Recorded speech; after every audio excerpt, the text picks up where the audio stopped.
Kiitos kaikille kiinnostuneille Tähti taivaan opiskelijoille. Tutkitustihan on todistettu, että olemme ainoita täällä Linnunradas tähdistössä. Ainut paikka on tämä maapallo, mistä sitä elämää löytyy.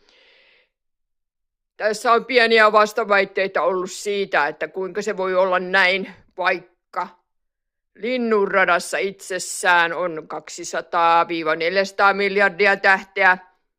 Kysymys oli, että kuinka ihmeessä olemme ainoita täällä maapallolla eläväisiä.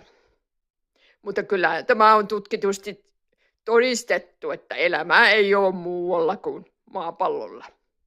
Tämä on se fakta, johon uskomme, eikö niin?